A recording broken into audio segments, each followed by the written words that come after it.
guys, perkenalkan nama saya Tio, dan di video pertama ini saya akan berbagi kisah singkat tentang sejarah dari Jembatan Merah Surabaya. Seperti yang mungkin banyak diketahui, bahwasannya Jembatan Merah adalah sebuah jembatan yang cukup ikonik di kota Surabaya ini. Sebuah jembatan yang banyak menyimpan kisah-kisah historik dari perjuangan arek-arek Surabaya melawan penjajahan di tahun 1945. Jembatan yang menyimpan banyak kisah pertempuran, khususnya pertempuran 10 November 1945 di Surabaya.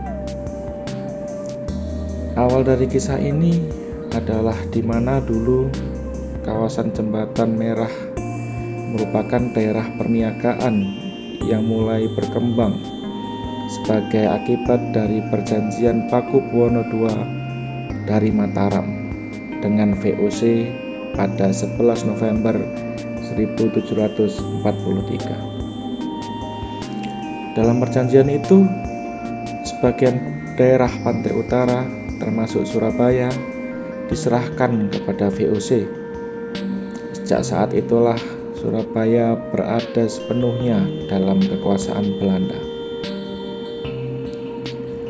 Riwayat Jembatan Merah dari dulu hingga kini, di era VOC, jembatan ini begitu vital, merupakan sarana perhubungan yang melewati Kalimas ke arah gedung Keresidenan Surabaya yang saat ini sudah tidak ada lagi.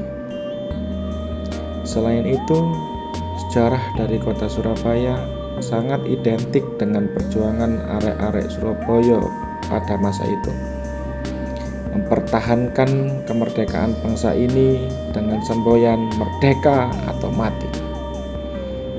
Arek-arek Surabaya dengan senjata ala kadarnya menghadapi penjajah yang pada saat itu menggunakan senjata yang lebih canggih. Peristiwa yang sangat terikat oleh sejarah jembatan ini adalah Gedung Internasio, di mana gedung itu adalah markas pasukan komandan Brigade ke-49 Inggris yang bertugas di Surabaya. Tepat pada tanggal 30 Oktober 1945,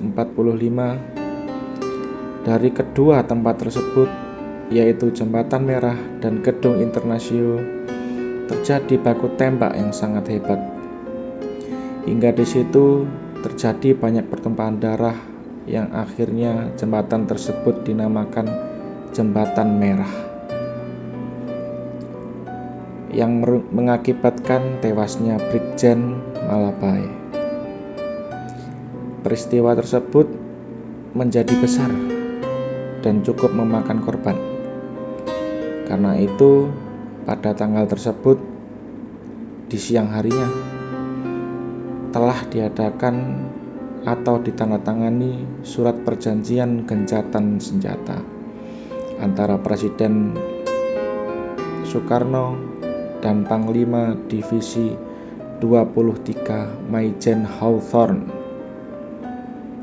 Isi perjanjian tersebut adalah untuk menghentikan aksi tembak-menembak dan juga agar pasukan Inggris ditarik mundur dari Surabaya secepatnya. Namun, dugaan tewasnya Brigjen Malapai adalah akibat tembakan milisi Indonesia.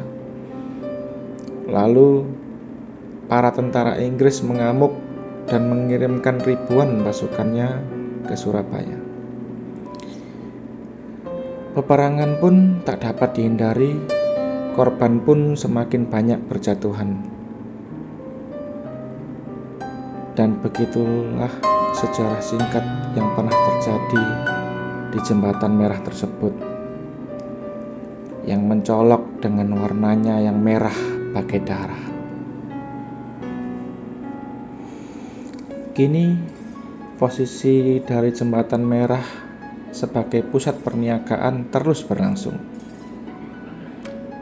Di sekitar jembatan terdapat indikator-indikator ekonomi, termasuk salah satunya adalah Jembatan Merah Plaza, dan di sekitarnya terdapat kawasan wisata Kota Tua Surabaya, di mana di daerah sekitar itu terdapat bangunan-bangunan tua di Surabaya yang juga bersejarah. Dan demikianlah video kali ini. Terima kasih. Jangan lupa subscribe, komen, dan juga share.